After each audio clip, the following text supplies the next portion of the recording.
Pessoal, bem-vindo aqui mais um podcast dos Gêmeos do Mercado. Vocês estão vendo quem nos acompanha aqui, um cenário diferente, um cenário robusto. Temos a honra de estar aqui na sede do Banco BTG Pactual, aqui na cidade de São Paulo, com um convidado querido, um convidado que eu e o Diego há muito tempo queria trazer aqui no podcast para poder trazer mais conhecimento, trazer mais ideias desse mundo do empreendedorismo. Irmão, vai! Conta quem quer que está aqui hoje no nosso podcast. Primeiro, até para o nosso convidado não errar, porque é Gêmeos do Mercado, Diego e Pedro. Só para não confundir aqui fora, mas fica tranquilo para ter. Bom, como o Pedro disse, para a gente é um prazer estar aqui hoje na sede do maior banco de investimento da América Latina, conversando com um dos sócios desse banco, que é o Marcelo Flora. Então, Flora, obrigado por aceitar o nosso convite e, mais que isso, abrir a casa do banco para nós. Para quem não sabe, o Gêmeos do Mercado, a gente tem uma empresa, a Miura Investimento, que é parceiro vinculado ao BTG já há 3 anos. Completamos agora, dia 4 de janeiro, 3 anos de vivência junto aqui no BTG. Gostamos muito e temos a honra agora de bater um papo. Flora, vou começar perguntando para você se apresentar para a gente. Fala um pouquinho da sua trajetória, como você começou. Primeiro, sua formação, que a gente sabe lá de jovem, porque o nosso podcast é mais jovem, até como você chegou. Tem pouco tempo para falar de jovem até virar sócio dos maiores bancos de investimento. Vai levar umas 8 horas. Né? Mas, gente, primeiro, um prazer enorme estar aqui com vocês. Diego, Pedro. Boa, foi acertou. Bom você falar que assim eu não erro. Mas, enfim, eu comecei no banco com 23 anos, fazia faculdade de engenharia lá no Rio. E, na verdade, no meio da faculdade, eu comecei a me interessar pelo mercado financeiro. Eu entrei na faculdade em 95. Na época, tinha uma discussão muito grande sobre a privatização do sistema Telebrás. Privatizações de maneira geral, mas em especial do sistema Telebrás. Eu sempre fui muito bom aluno em matemática, em física e tal. E eu não sabia muito bem o que eu ia fazer. E os meus pais, em função dessa discussão toda de sistema Telebrás, privatização e tal, você gosta de matemática, por que você não faz engenharia de telecomunicações? Né? E aí eu fiquei com esse negócio na cabeça e, quero fazer engenharia de telecomunicações. E, enfim, entrei na faculdade para fazer engenharia de telecomunicações. E aí, no meio da faculdade, eu comecei a me interessar pelo mercado financeiro, como eu falei, e assisti uma palestra de um sócio no banco na época, o Cláudio Prakovnik. Cláudio, grande amigo. E o Cláudio, na época, era como se fosse o CEO do banco. Ele era o head da área administrativa, diretor administrativo do banco. E ele tinha estudado na mesma universidade que eu, lá no Rio. E ele estava fazendo uma palestra para recrutamento, né, de estudantes na faculdade. E aí ele começou a contar de Pactual, enfim, eu me lembro de alguns deals high profile na época, era a venda da Lacta para Kraft Foods, que o banco estava assessorando, e a reestruturação da Mesbla. Nossa, a Mesbla, lembra da Mesbla? Eu sou tijucano, né? Na Tijuca tinha uma Mesbla, inclusive meus pais têm um apartamento até hoje na Conselheiro Zenha, que é a rua da Mesbla. E aí eles contando, né, da cultura do banco, né, do partnership, da meritocracia, né, da possibilidade de você como funcionário, né, como executivo, poder se tornar sócio, que o banco financiava, que não era preciso ter dinheiro para ser sócio do banco e tal, que o mais importante era a performance, né? Era a contribuição do teu trabalho para o negócio, e que as pessoas trabalhavam muito. E aquilo tudo aquilo era música para os meus ouvidos, né? Eu venho de uma família classe média, parte da família de origem italiana, né? Veio para o Brasil ali no 1800 e alguma coisa. E chegaram aqui na zona da Mata Mineira, né? Minha família é do interior de Minas, ali, uma região perto de Juiz de Fora, Mar de Espanha. E quando eles chegaram lá, descobriram que, na verdade, eles estavam substituindo os escravos, né? No café. Então, a história não é uma história tão glamurosa assim. Mas, enfim, meus pais se conheceram, minha família inteira, então, é do interior de Minas, e eu e os meus irmãos só que somos do Rio, né? Meus pais se casaram, mudaram para o Rio, e a gente morou a vida inteira na Tijuca. Então, até os 26 anos, eu morei na Tijuca. Para quem não é do Rio, Tijuca é um bairro tradicional da Zona Norte carioca, do lado de lá do túnel, né? Então, mais distante da praia. Eu tenho amigos meus que brincam, Flora, que o Tijuca é o único bairro que tem nacionalidade, porque é o tijucano. Não existe isso em nenhum verdade, outro bairro, né? Verdade. É o tijucano. Não, se a gente começar a falar da Tijuca aqui, nós vamos fazer um outro podcast, né? Porque a Tijuca, você, quando conversa com o tijucano, você chega à conclusão de que a Tijuca é o centro do universo. Né? Porque a Tijuca... Eu tenho amigos que falam assim, não, eu moro na Tijuca, é o melhor lugar do mundo, porque a Barra, ela é da Tijuca, uma península da Tijuca. Né? Se Ipanema fosse legal, você teria a floresta de Ipanema. Não tem, tem a floresta da Tijuca. Então, cara, quando você escuta o tijucano falando, e aqui no banco tem vários, né? A começar pelo mais ilustre, que é o Esteves, mas enfim, tem outros, né? Não tão bem sucedidos como eu, mas enfim, ainda assim estamos aí.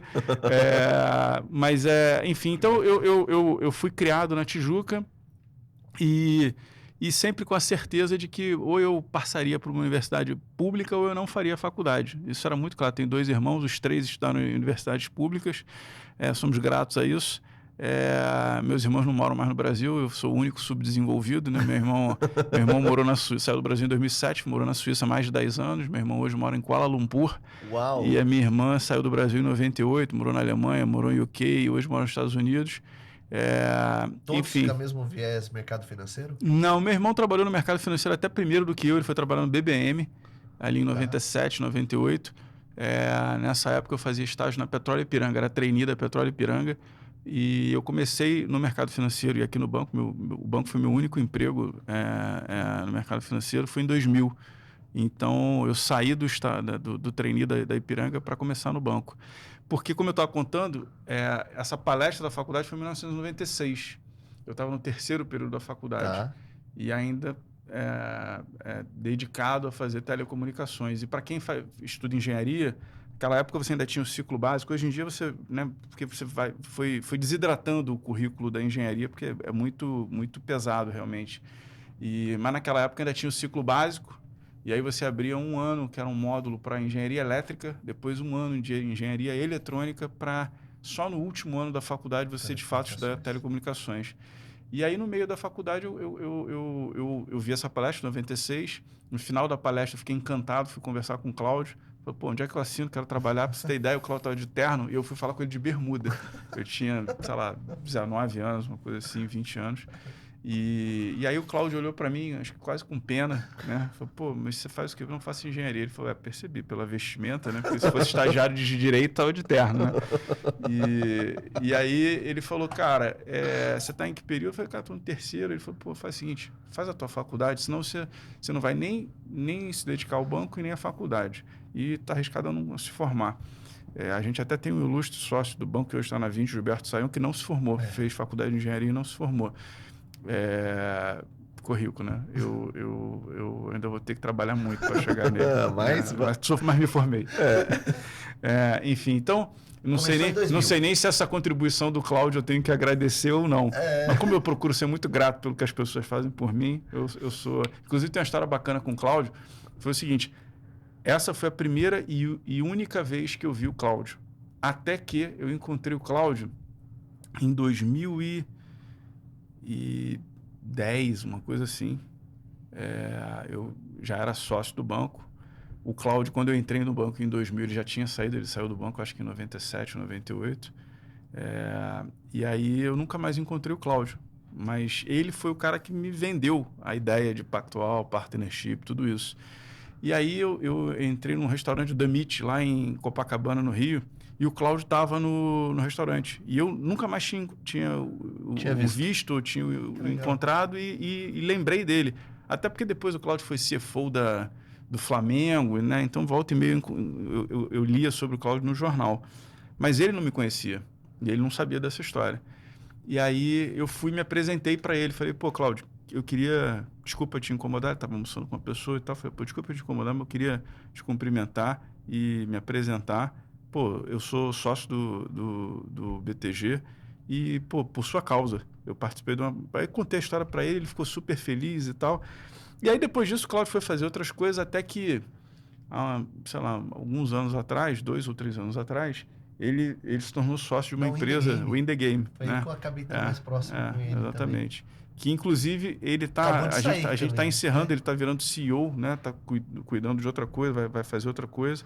Mas, enfim, o In The Game está sendo absorvida pelo Investment Bank do banco. Mas, enfim, uma história bacana que, inclusive, ela é muito representativa de um dos valores fundamentais da cultura do banco, que é a construção de relacionamentos de longo prazo, né? Então, 1996 eu ouvi falar do banco, entrei no banco só em 2000, estou no banco há 25 anos. O Cláudio depois fez um monte de coisa, voltou a ser sócio, né, do banco numa iniciativa independente. É uma relação bacana, de admiração que eu tenho por ele, enfim. E aqui, quando ele saiu da Win the Game, né, para assumir esse desafio, ele me mandou uma mensagem, estou até para marcar um almoço com ele. Então, mas é uma história bacana, né? Enfim, então foi isso. Em 2000 eu comecei a trabalhar no banco como estagiário. Estava no último período da faculdade, então fiz exatamente aquilo que o Cláudio falou. E aí,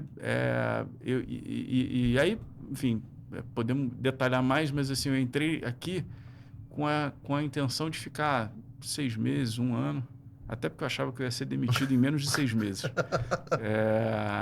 Eu tinha um complexo, né, de inferioridade muito grande, porque eu fiz faculdade de engenharia e eu não entendia nada de mercado financeiro, não sabia o que era CDI.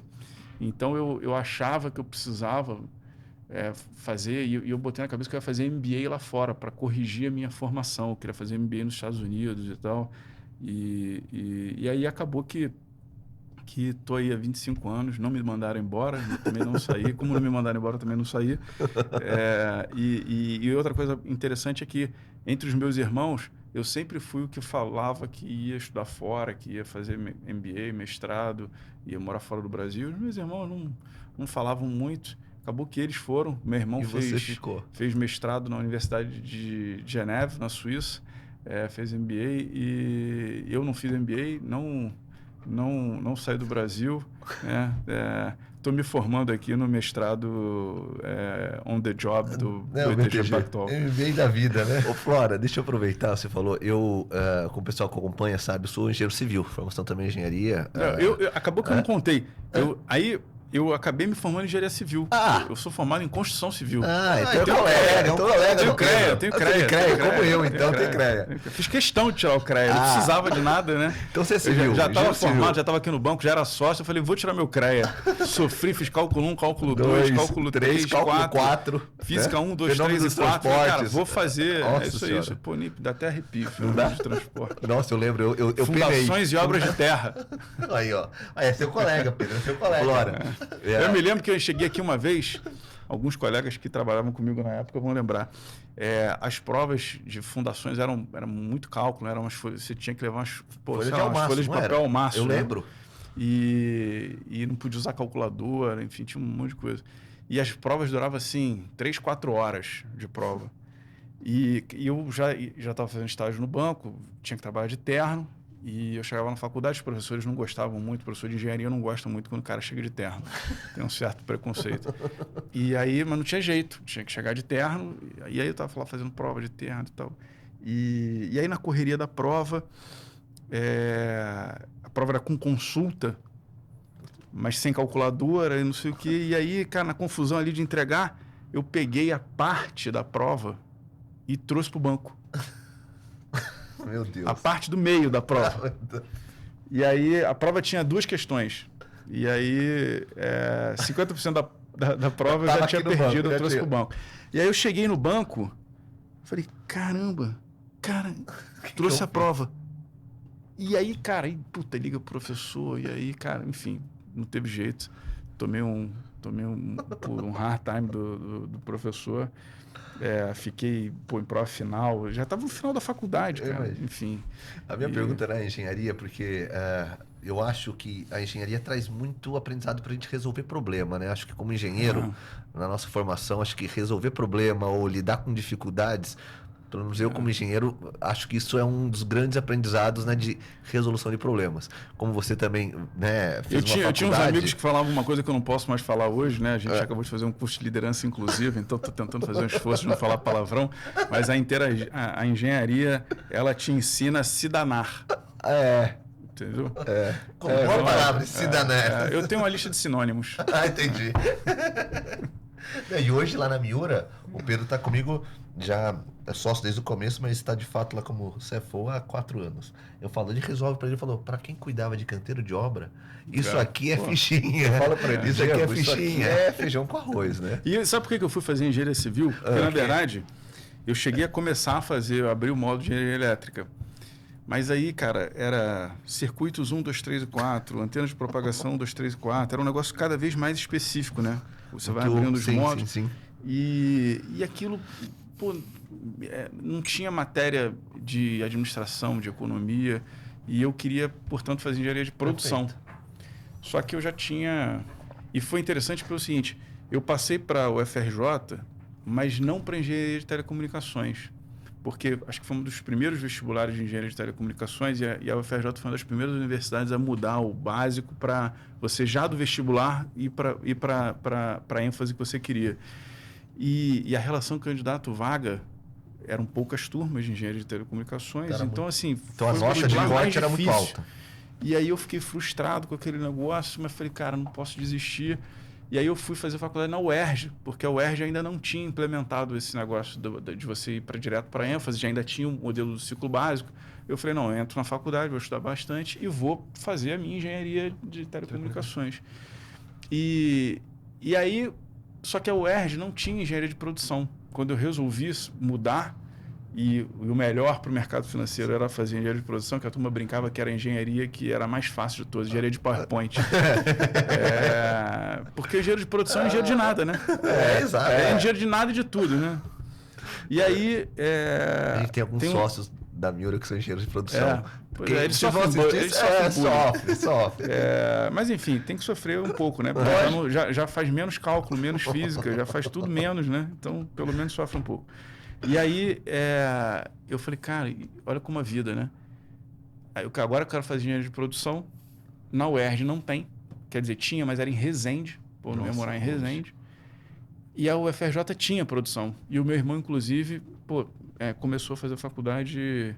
Depois ele acabou fazendo engenharia mecânica. Meu irmão se formou em engenharia mecânica na UFRJ. Também é uma boa engenharia. E aí, eu falei, cara, vou pedir transferência para o UFRJ. Aí fui na UFRJ... Aí tinha que refazer cálculo 3, física 3. Aí eu falei, cara, já não tô aqui pedra na cruz para ter que passar por esse calvário de novo. Já passei uma vez, não vou fazer de novo. Aí eu voltei para a faculdade e falei, cara, o negócio é esse aqui. É o que tem. Dentro dessas aqui, aí tinha engenharia química, engenharia naval, tinha... várias opções. Mecânica. Aí eu fui, peguei os fluxogramas assim na mesa e falei, cara, qual que é que tem mais matéria de administração e economia? E era justamente engenharia civil com ênfase em construção civil. E, na verdade, se você for ver, o engenheiro civil, o cara que toca a obra, o cara tem que ser, né, multidisciplinar. Ele é RH, com um tipo de mão de obra não qualificado, que é o peão de obra. Suprimentos. Ele tem que ser CFO logística, né? Aí, ó. É isso mesmo. Aí encomenda, traz um carro de brita, aí sobra brita, o que faz? Calçada, faz de calçada, já vai fazendo a calçada, já adiantando a calçada da obra. Então, eu nunca trabalhei com engenharia efetivamente, né? A não ser no estágio da Ipiranga, eu entrei trabalhando na área de engenharia de postos, mas logo depois fui para a área de planejamento de marketing e tal, enfim. Mas que curiosidade bacana. Então é colega. E no banco, estagiário, que áreas você passou aqui? Todas as áreas? Você é um... Não, o banco não tinha esse negócio que algumas empresas tinham de job rotation. Né? Acho que a gente até tentou implementar isso, mas acho que nunca funcionou muito bem. Porque leva um tempo para você fazer o onboard do sujeito. Né? E aí, quando ele começa a contribuir, ele já... muda para outra área e começa a... A gente nunca teve muito isso, não. Na verdade... O que mais funciona e funcionou no banco é você contratar um cara como estagiário e ele trabalhar na área como se ele fosse funcionário, entendeu? E eu sempre, desde que eu entrei aqui no banco, e a gente sempre falava isso, né? Você é estagiário só porque ainda não terminou a faculdade, mas você vai trabalhar igualzinho, vai ser cobrado igualzinho a um funcionário. Então, eu acho que isso também contribui para que você desenvolva um senso de responsabilidade que acaba te ajudando a evoluir na tua profissão e dentro do próprio banco. O Pedro, o Flora falou duas coisas que eu queria até deixar para a gente dar ênfase. Né? Primeiro, quando ele falou do Cláudio, acho que é gratidão. As pessoas hoje em dia esquecem da gratidão. Eu tenho essa característica muito presente na minha personalidade. Muito, né? Eu gosto de ser grato. Ninguém nasceu sócio do BTG Pactual, não é verdade? As pessoas olham como uma história, mas tem que ser grato. E a segunda é da diversidade. Você viu? O Flora falou, ele queria uma faculdade. Tem que saber olhar, não esperar cair no colo. Pô, não tem agora, né? Porque hoje a gente vive muito de muletas, né? Isso não pode, isso não consigo. Essa diversidade de conseguir se moldar. Eu acho que o bom é inimigo do ótimo, né?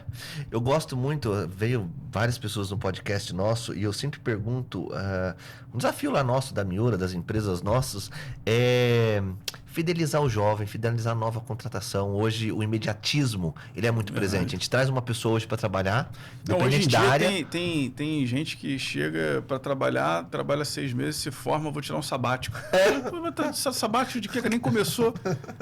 E aí, Flora, eu falo, Diego, é um desafio. O que você vê? Como engajar esse jovem a ter paciência? Porque você começa numa área, você sabe que você não pode virar sócio no banco em 2 anos. A pessoa, assim, em 2 anos, eu vejo lá, eu já quero uma sociedade.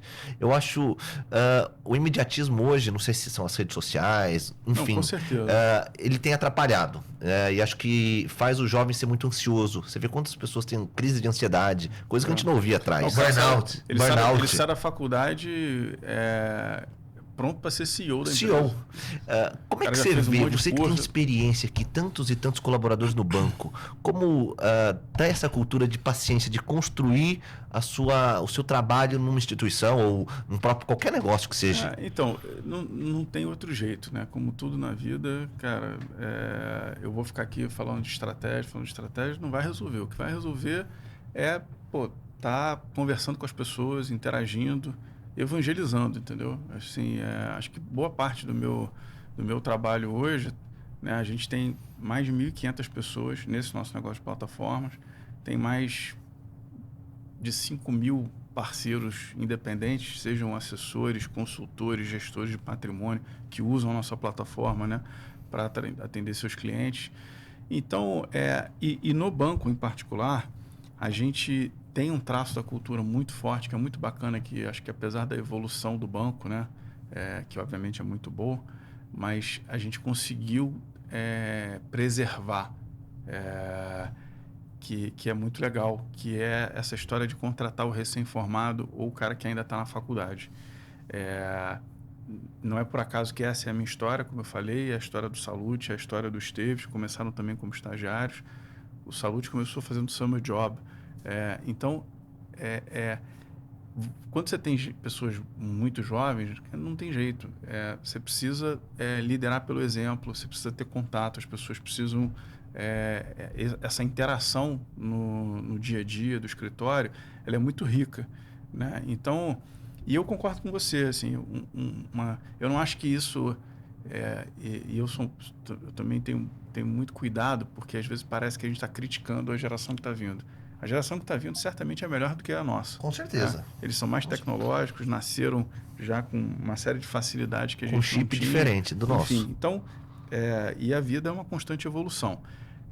Mas eu não tenho dúvida que esse ambiente de muito forte inovação que a gente vem vivendo, especialmente de 2007 para cá, com a chegada do iPhone, depois dos smartphones, né, Androids e tal, foi isso que você falou, né? As mídias sociais é tudo muito imediato, né? O mundo, e você tem várias indústrias, vários setores que estão se transformando, né? Eu estava agora num evento do Money Report, estava num painel com o Nizam Guanais, e ele falando dos desafios, né, que o mercado publicitário, né, enfrentou e enfrenta, né? E realmente, assim, as coisas mudaram muito. Então, eu acho que essa ansiedade, de alguma forma, ela é uma resposta natural dessas pessoas mais jovens que nasceram já com um telefone celular, com um iPad na mão.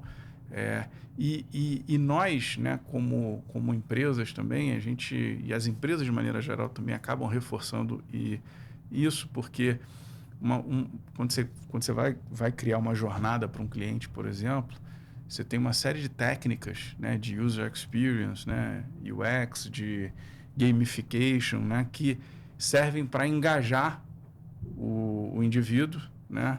E fazer com que ele cumpra aquela jornada que você quer que ele cumpra e você vai estabelecendo prêmios, né? Perfeito. Você vai ganhando estrelinhas, né? Vai completando o seu perfil, né? Você tem isso no LinkedIn, você tem isso. Então, isso tudo vai deixando as pessoas meio viciadas nessa dinâmica da premiação, entendeu? O cara tem que estar sendo premiado, tem que estar sendo elogiado o tempo inteiro, né? Então, e a maior preocupação que eu tenho, na verdade, em relação a isso, é até uma preocupação que eu tenho com a minha própria filha, que é as pessoas se frustram muito pouco hoje. Isso é verdade. Porque tem essa história de, pô, se o cara se frustra, ele desanima, ele larga, né? E realmente, até voltando à engenharia, né? A engenharia ela é frustrante, né? Você pega os índices, aliás, tem um tempo que eu não vejo, mas os indicadores, né, de evasão das faculdades de engenharia são gigantescos, né? A quantidade de gente que se forma... Quando eu fiz, foi, sei lá, 60% saiu. A turma terminou com 20. Lá na Federal de São Carlos, terminou com 20. A mesma coisa que... Começamos com 70, comigo, 80, né? E saiu 20. Era exatamente isso. A turma tinha 90 pessoas, né? Formavam 15, 20 pessoas. Então, na verdade, a frustração, ela é parte importante do crescimento, seja ele profissional, pessoal. A frustração, ela te ensina bastante. Ela te ensina... Né? Eu brinco que tem duas formas de você aprender, ou de você crescer, pelo amor ou pela dor. Né? Mas, na maior parte dos casos, a gente acaba escolhendo pela dor. Né? O lado bom é que você nunca mais vai esquecer. Pelo amor, às vezes, você esquece. Aquilo que vem fácil, vai fácil. É acreditado, né? Quem bate, esquece. Quem apanha, não esquece. A frustração, ela te ensina bastante. Isso é verdade. Ensina muito. E eu vejo que hoje as pessoas, elas não estão acostumadas a lidar com a frustração. E no mercado de trabalho, na sua vida profissional, não tem jeito. As coisas não vão ser sempre do seu jeito. As coisas vão ser sempre do jeito da empresa.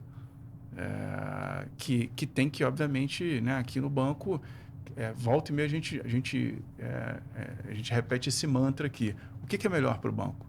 Existem conflitos que a gente precisa administrar no dia a dia, divergências de opinião entre áreas, entre sócios, entre executivos. E a gente precisa resolver essas questões. E o norte é sempre, o que é melhor para o banco? O que for melhor para o banco soberano, né? O banco é soberano ali. E tem que ser assim, porque... Se não existe o banco, não existe mais ninguém mas é melhor para mim, é melhor para você. Não tem o que é melhor para mim, o que é melhor para você. Tem o que é melhor para o banco. E é claro que algumas vezes aquilo que é melhor para o banco é também o que é melhor para você, é o que você quer, e você vai ficar feliz por isso. Mas muitas vezes, né, na maioria das vezes, aquilo que é melhor para o banco, aquilo que não necessariamente é o melhor para você. E, cara, você tem que lidar com essa frustração, entendeu? E eu brinco também que é o seguinte, a frustração, ela libera uma quantidade de energia gigantesca, que algumas pessoas canalizam como raiva, como depressão, que é perigoso, né? Enfim, tem várias formas se ficam desmotivadas e tal. E eu acho que cabe a nós usar essa energia gigantesca que é liberada pela frustração. Você tem que usar isso de uma forma que seja produtiva, positiva para você. Perfeito. Então... Eu concordo 100%.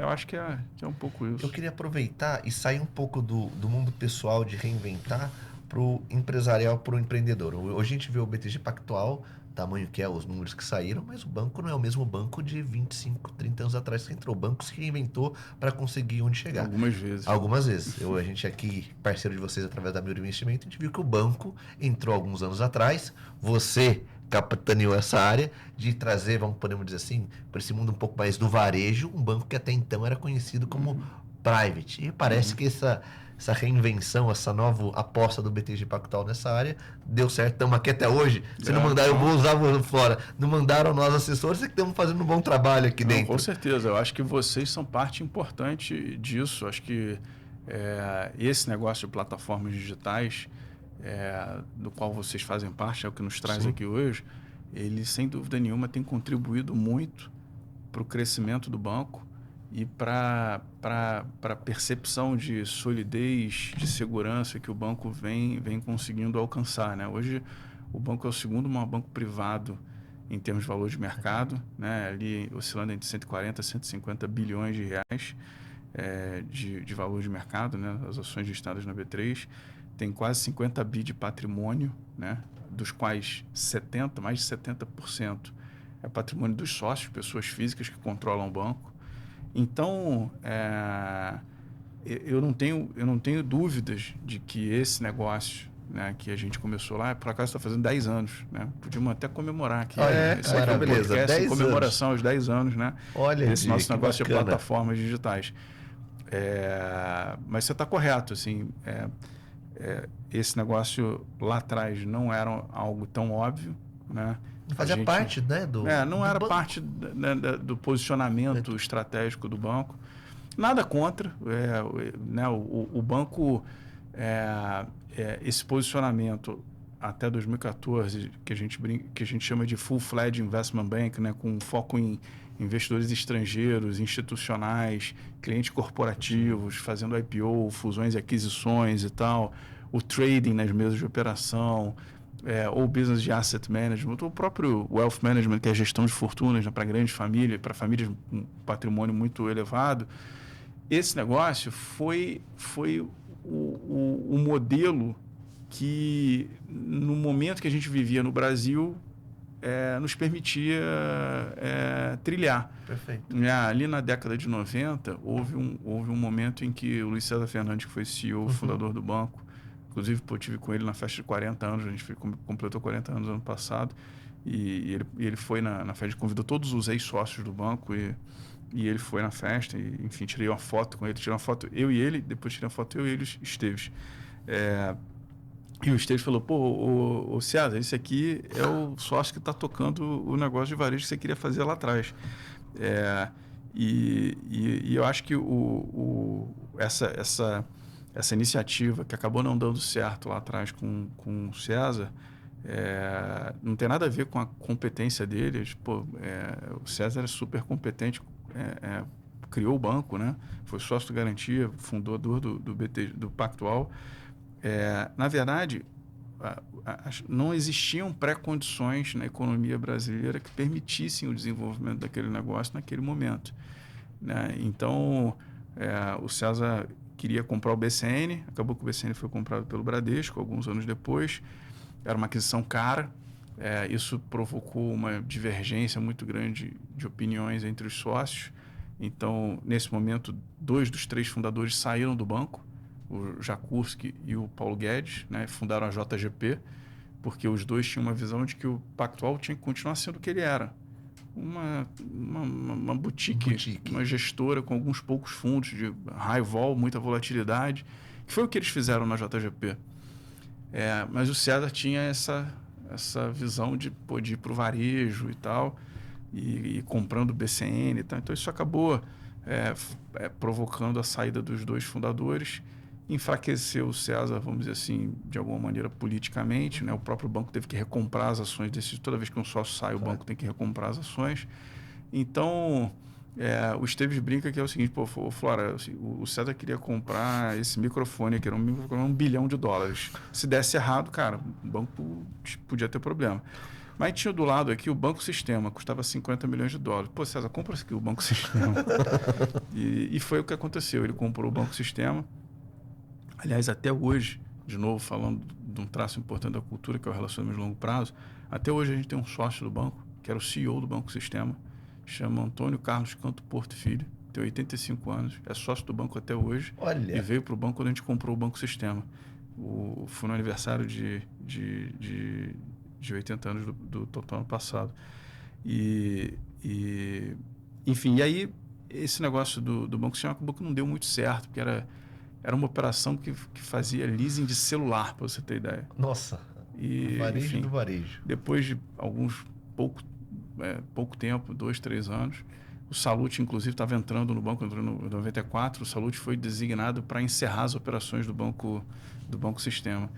Enfim, então, esse negócio, ele durante muito tempo deixou uma marca no banco mas peraí, esse negócio de varejo talvez não seja para nós, né? E aí, esse grupo de sócios mais jovens, o Salute, Esteves, né, à frente desse grupo, tinha a visão de que o banco não tinha que ser nem uma JGP e nem um negócio de varejo. Tinha que ser um banco de investimento seguindo o modelo do Goldman Sachs, com foco em Wealth Management, Asset Management, Investment Bank. E esse foi um caminho que o banco, então, começou a trilhar ali com a saída do Luiz César, 99, 2000. Foi quando eu entrei no banco. Eu não cheguei a trabalhar com o Luiz César. O César saiu em 99, eu entrei em janeiro de 2000. E até que em 2006 o banco foi vendido para o UBS por 3,1 bi de dólar, o que coroou, vamos dizer assim, esse modelo, né? Ou seja, o modelo que a gente está comemorando 10 anos agora não é que foi um sucesso. Tentativa e erro. Não é que o banco acertou de primeira. Não. Como muitas empresas não acertam de primeira, né? A gente vê... Timing é fundamental, né? É verdade. Flora, fazer uma pergunta para você, assim... Miura, né, parceira do BTG, muitos dos nossos clientes vão assistir esse podcast. Que mensagem que você dá para eles agora no momento de tantas oportunidades de investimentos, né? Eu vejo o BTG ele é tão completo que a gente fala, né? A gente está numa plataforma aberta, né? Mas a gente tem tantos produtos novos agora, criptoativos, cripto do cripto,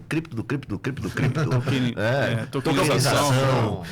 Que você, conta internacional. O que você fala hoje para um cliente nosso? A assessoria é fundamental, porque hoje as redes sociais, ela é boa e má, né? Você vê essas pirâmides que existem, rentabilidades altas, produtos que a gente nem sabe as certificações. Fraudes. O Brasil, cara, é especialista em fraude, né? A quantidade de fraudes por minuto no Brasil é um negócio. Eu queria perguntar e pedir para você uma dica para os clientes Miura, né? O que você fala dessas questões de produto, sobre ter uma boa assessoria? Eu começo até a gente está vendo esse zoom todo agora de inteligência artificial, né?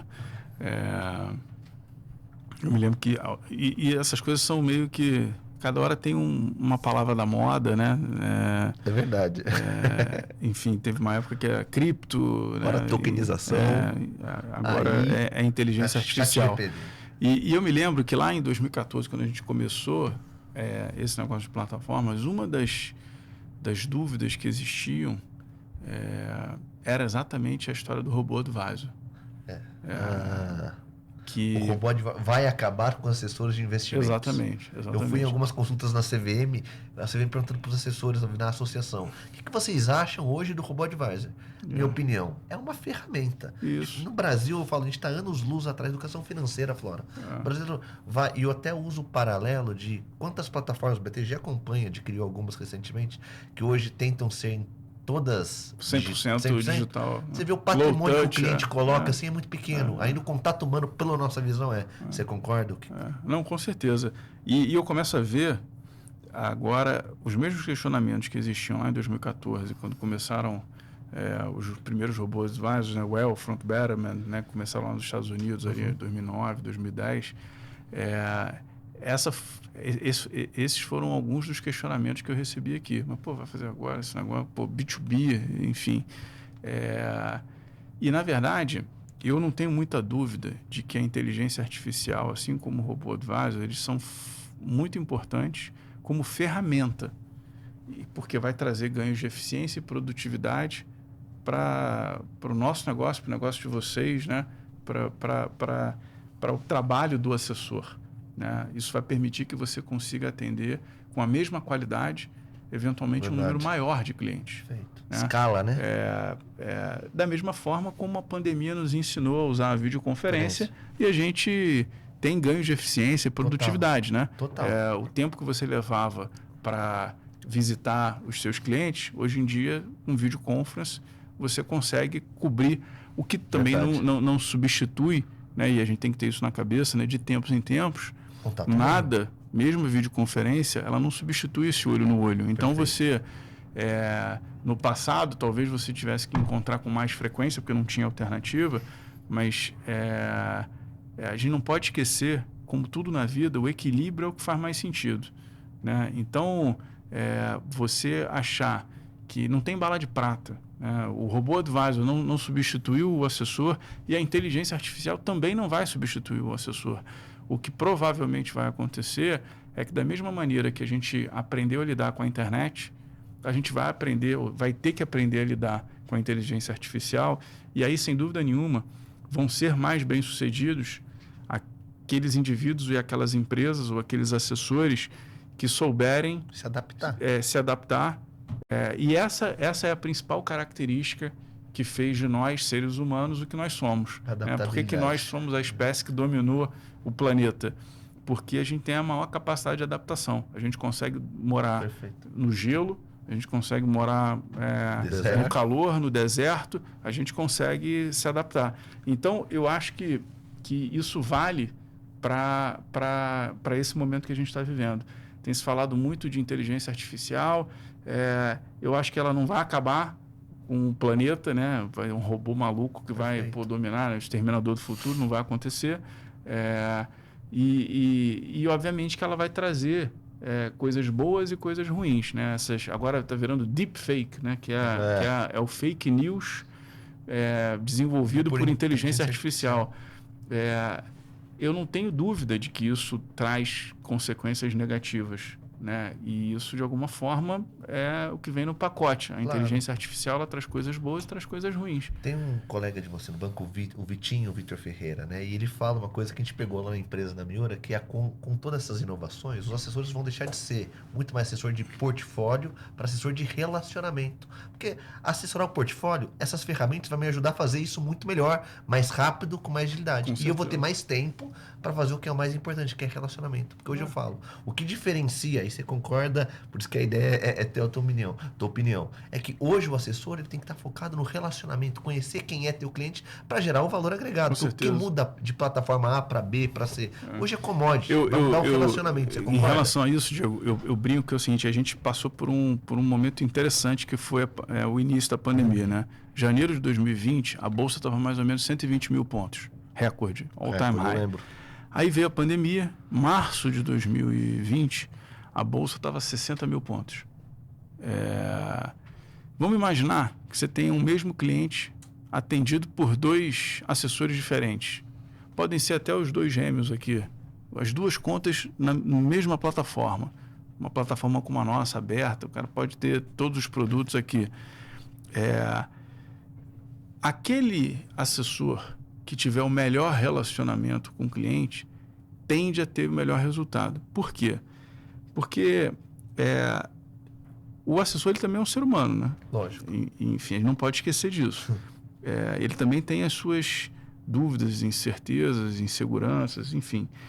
Mas o conforto do assessor também vai ser maior quanto melhor for o relacionamento que ele tem com o cliente. Quanto melhor ele conhecer o cliente, mais segurança ele vai ter de fazer esse assessoramento. Então, você imagina o seguinte, 2 portfólios, 2 assessores diferentes no mesmo banco.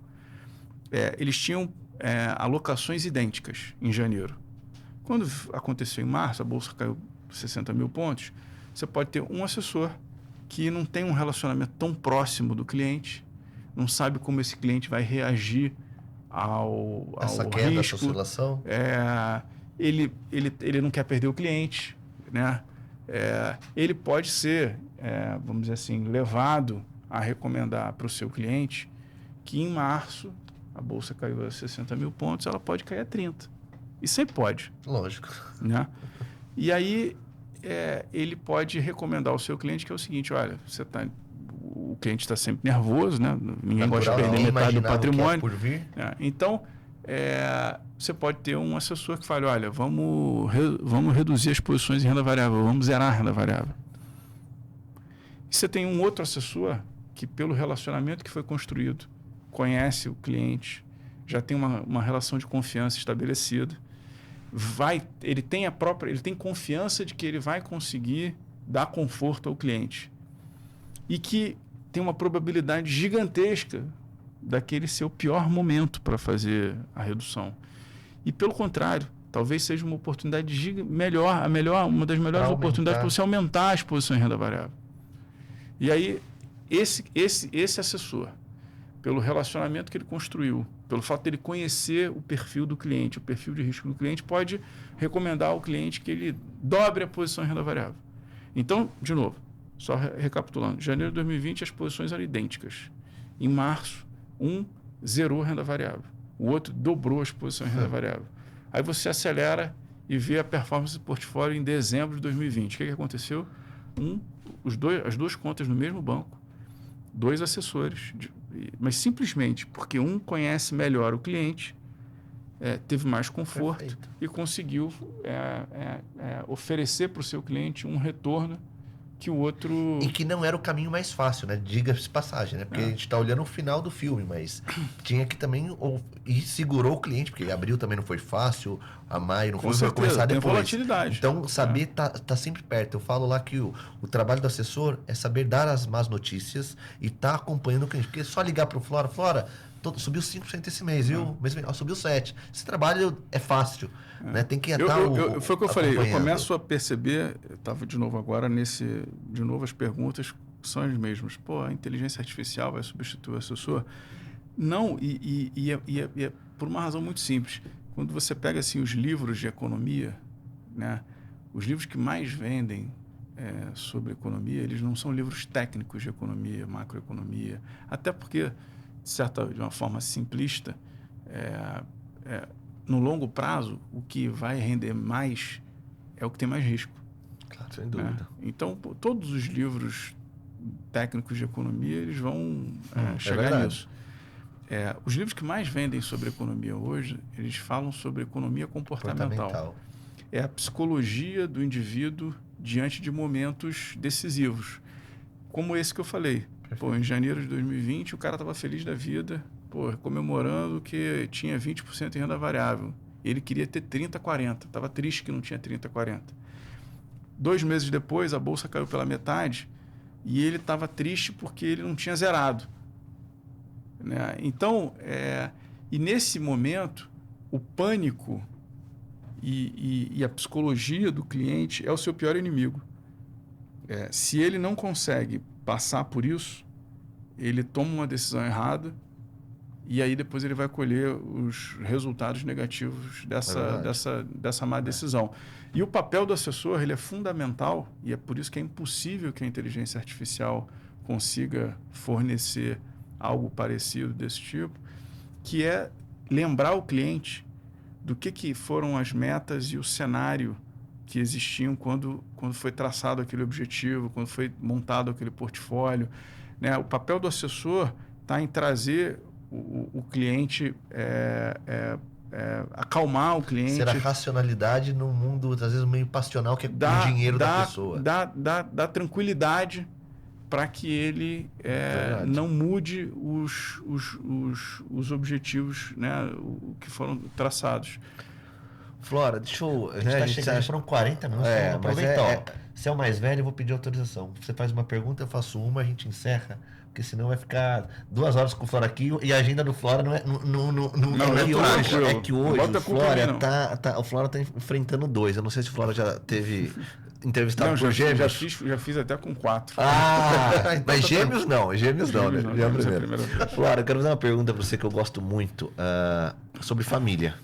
Eu acho que uma das características do sucesso, né, para qualquer pessoa de qualquer área, é ter a família por perto, seja filhos, pais, enfim, algum membro. Para você, família, para sua trajetória. Hoje eu considero, sem dúvida, vendo de onde você veio, como você construiu, uma pessoa que foi, né, trilhou um sucesso. Família para você é importante para sucesso? Você acha que é uma característica para todo jovem ter a família por perto? O que você... sobre esse tema? Ainda mais num mundo tão competitivo que é o nosso, onde você trabalha horas e horas e às vezes você deixa... Escanteado, né? Escanteado para um... Com certeza. Ponto. Isso é até uma outra coisa curiosa aqui no banco também. Via de regra, os sócios, né, eles casam muito cedo. Em sua maioria aqui. Eu me casei com 26 anos a primeira vez. Comecei a namorar com 21, casei com 26. Me separei com 36. E aí depois casei de novo. Mas quando você olha aqui para os outros sócios, todos casados, todos bem-sucedidos.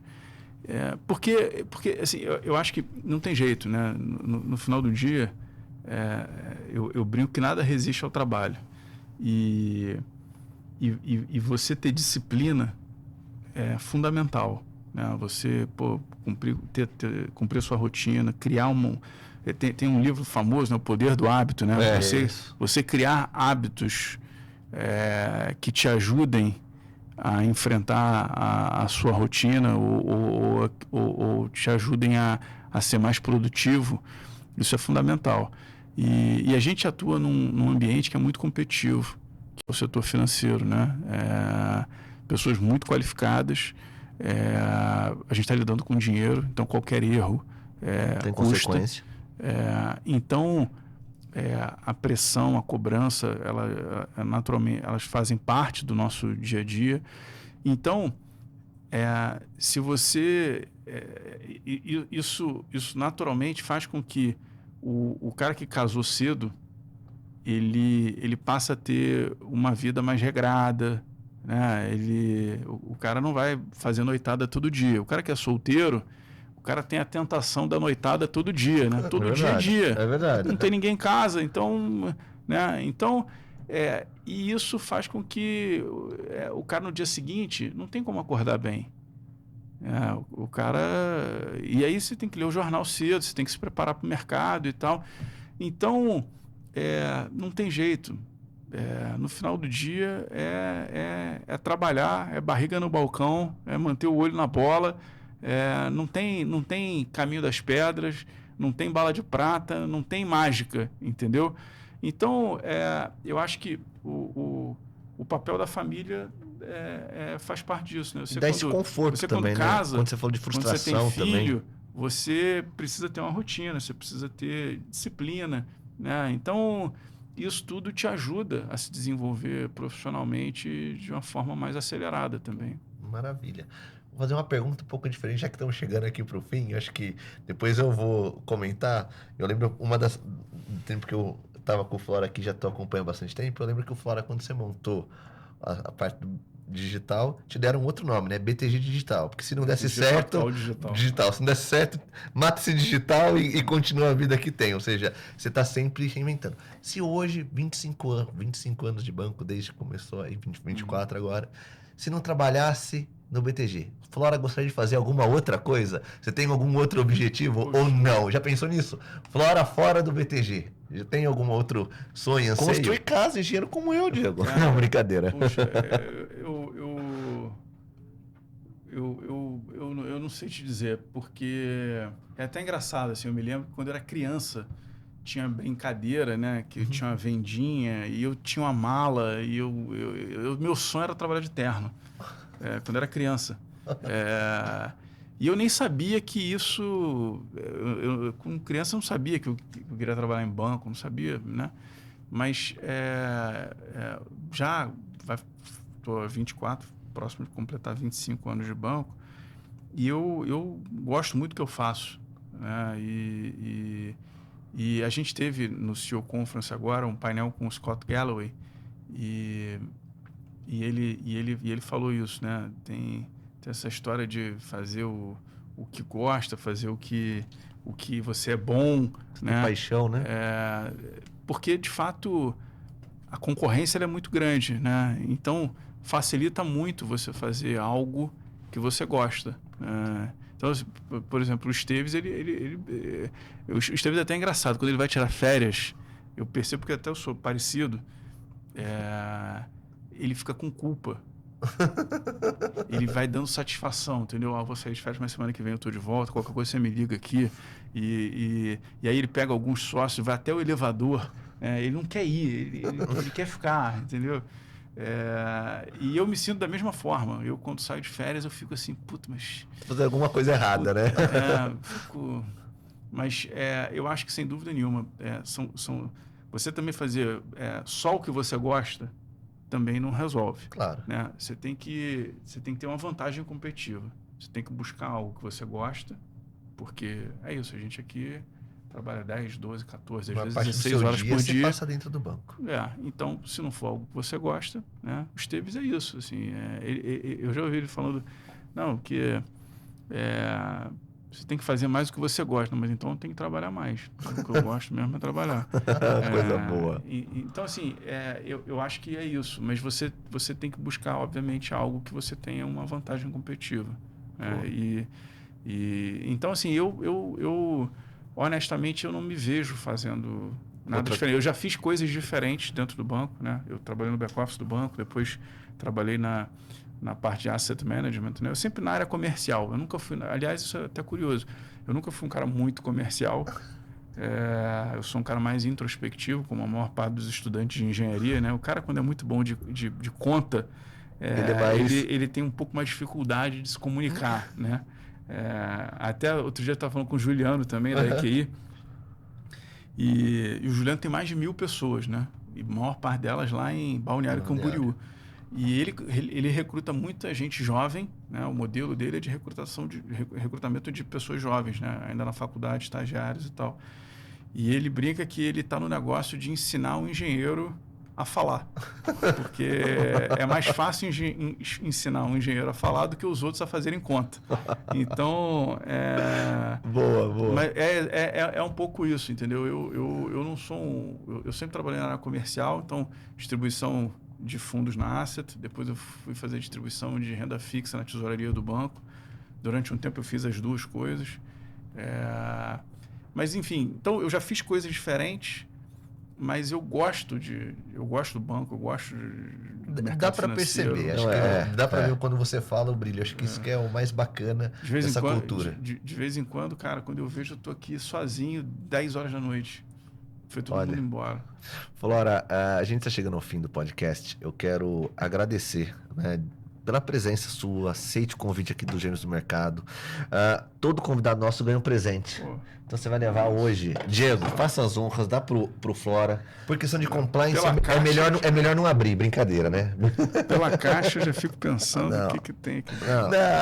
É um mimo, né, para você lembrar de ter participado aqui do Gêmeos. Agora você tem uma caneca nossa aí do Gêmeos do Mercado. Parabéns aí, né, pela criatividade.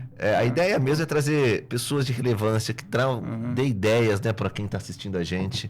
E a gente usa esse podcast também como incentivo, porque é bacana ver pessoas de sucesso que aceitam o nosso convite, vêm e passam um pouquinho da experiência, porque é o que você falou, acho que é o recado principal. Não existe bala de prata, não existe fórmula mágica, é barriga no balcão. E eu acho que isso não é só para o banco, para qualquer empresa ou empresário, qualquer negócio, né? É barriga no balcão, dono o dia inteiro no escritório, trabalhando e conseguindo passar sua paixão, essa cultura que é um sucesso. Então, obrigado aqui em nome do Pedro, Miura aqui, Gêmeos do Mercado, obrigado pelo... Prazer enorme estar aqui com vocês. E muitos anos juntos. Contem comigo sempre, quiserem falar sobre outros temas. Depois eu tenho uma dúvida de engenharia que até hoje eu não resolvo. Depois a gente senta junto, a gente tenta matar, né? É uma brincadeira. Engenharia ficou no passado. É cálculo 4. Bom, pessoal, obrigado para quem seguiu esse podcast mais que especial aqui na casa do BTG Pactual. Sigam o Gêmeos do Mercado nas redes sociais para os nossos próximos podcasts. Um abraço a todo mundo. Beleza, valeu. Falou, show de bola, cara. Obrigado.